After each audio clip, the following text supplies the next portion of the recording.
What is a mirrorless camera? Hi and welcome to episode 56 of the Photography Explained podcast. I'm Rick, and in each episode I will explain one photographic thing in plain English in less than 10 minutes without the irrelevant details. What I tell you is based on my lifetime of photographic experience. Not Google, well there might be the odd thing that I had to look up, but mainly this is the stuff that I know. And when I say 10 minutes, yeah, it's 10 minutes-ish. I'm not waffling to fill up 10 minutes. I'm not stopping myself at 10 minutes. The episode will take as long as it takes for me to explain to a level I'm happy with. Let's do this. Odd question, what is a mirrorless camera?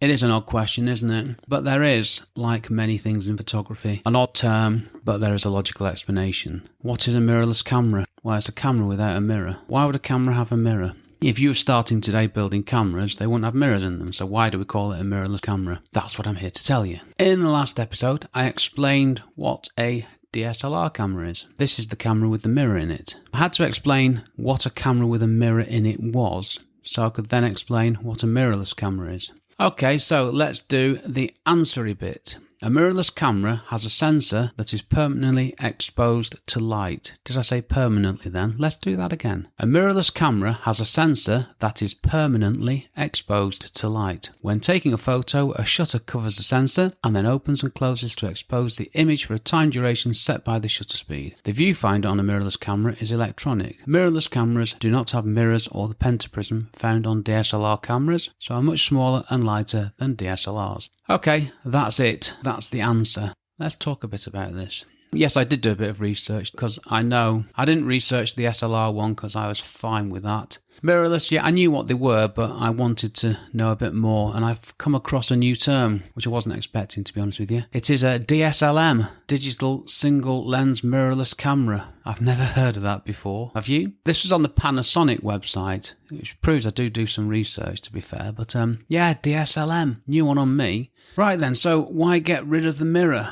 Why was there a mirror in the first place? Well, this was, I explained why there was a mirror in the last episode, so I won't go into that again now. But this is a logical evolution. Sure, it's an unfortunate term. SLRs, DSLRs had an optical viewfinder, and the mirror sent what you were looking at through the lens up into the mirror, pentaprism, and into your eye, so you were looking at what you were taking a photograph of. Now, if you replace an optical viewfinder with an electrical viewfinder, of course it has an acronym, EVF, then you don't need the mirror, you don't need the pentaprism, you get rid of that big lump of stuff on the front of the camera. Problem is that electronic viewfinders weren't that good, and now they are fantastic. They work really well. I've got one on my Olympus EM5. I'll go on to that later. One thing that gets me about an EVF. I hate using acronyms, I'm sorry. One thing that gets me about the electronic viewfinder, I still can't get used to it because I'm still using my Canon DSLR, which doesn't have an electronic viewfinder. It just has a small rubbish screen on the back of the camera. Take a photo on my Olympus EM5 and it's there in the viewfinder.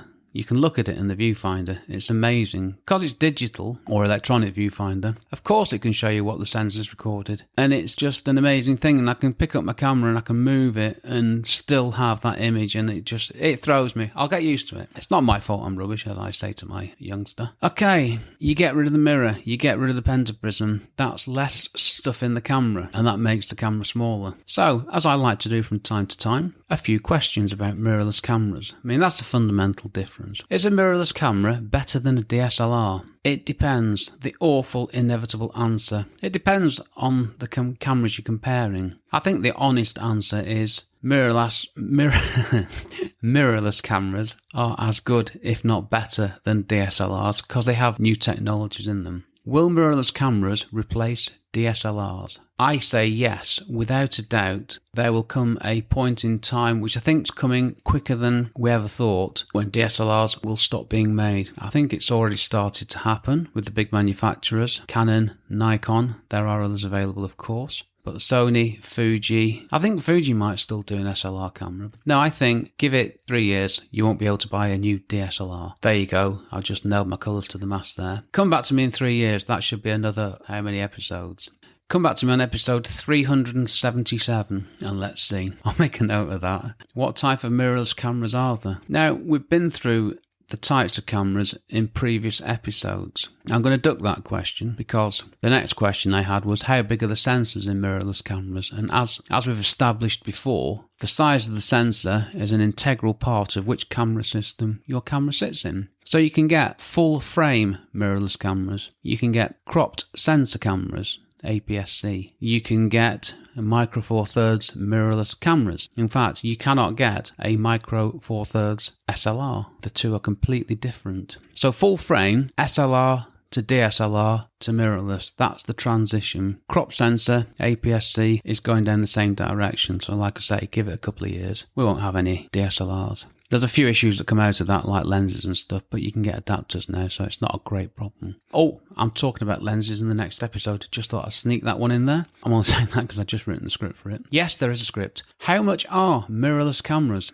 Well, the price range is fairly similar to the price range for DSLRs, to be perfectly honest with you. They're now sort of mirroring each other. You can get mirrorless... Oh, God, that was a dreadful pun, wasn't it? Mirrorless and DSLR are sort of side by side now. Obviously, there's a bigger range of DSLR cameras because they've been around for a lot longer.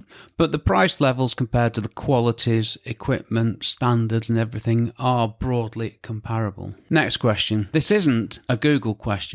This is my question. Can't they come up with a better name than mirrorless cameras? I mean, what are we going to do in 3 to 5 years? There's no such thing as a DSLR. They've all been pensioned off. No one makes them anymore. So you're looking at a camera, which is a mirrorless camera. It's like saying, I'm having a mirrorless coffee. It would be about as relevant then. Or let's go for a mirrorless pint. It will become a meaningless term. So I'm starting a campaign now. Let's come up with a better name than mirrorless camera. Camera's one. That does it for me.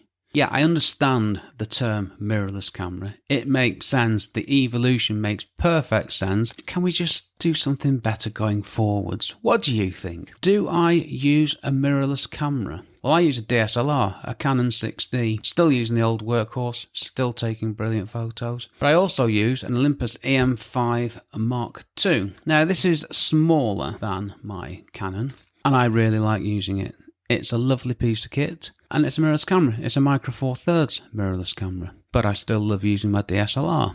Yeah, a foot in both camps, no particular reason why not, or why even. If I was starting now, I'd probably buy a mirrorless camera. I probably wouldn't even know what an SLR was, but I've got a lot of years. We're going back to, I can't say this, I was 13 when I had my first SLR camera. Can I just say that it was more than 30 years ago? Quite a bit more, really. Don't tell anybody. So I've got a lot of time and, well, attachment to SLRs and DSLRs, but I also enjoy the new stuff, which isn't cutting edge technology. But all these cameras take great photos. Let's not forget that. All these cameras, mirrorless, SLR, DSLR, they are all fantastic cameras. I can't think of a bad camera, to be honest with you. That's it. My one-line explanation. A mirrorless camera does not have a mirror. Genius, isn't it? Instead, it has an electronic viewfinder with light travelling directly to the sensor. Okay then, we're done with that one. I enjoyed that. I've been looking forward to getting to that, but there's quite a lot to get through to get there. What is next? You might have noticed on the podcast feeds that the numbering has changed, because I just noticed on Apple Podcasts it was saying 54.54 and the name of the episode. I hadn't even noticed that, so that's gone now, which was an instant refresh, which was good. So episode 57, you don't need to know that, do you? Episode 57, camera lenses explained for beginners. It says here 10 things you need to know, but I think I'm at 15 at the moment and I haven't finished the script. So it's between 10 and 20 things you need to know. This is a good one. It might take more than 10 minutes. This one's taking more than 10 minutes. I failed again,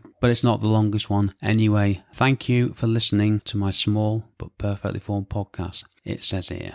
Check out my websites, rickmcavoyphotography.com, to find out about me and my photography blog, and also the Photography Explained podcast website, where you can find out all about this podcast and ask me a question of your own. This episode was brought to you by the power of Alta Rica coffee and half a chocolate digestive. I'm being good today. I didn't go for a full one. I think I might have the rest afterwards. I've been Rick McAvoy. Thanks again very much for listening to me and for giving me 12 minutes 30 seconds, not 45 seconds, but if I don't shut up it will be 45 seconds of your valuable time, and I will see you on the next episode, which I'm looking forward to. Cheers from me, Rick.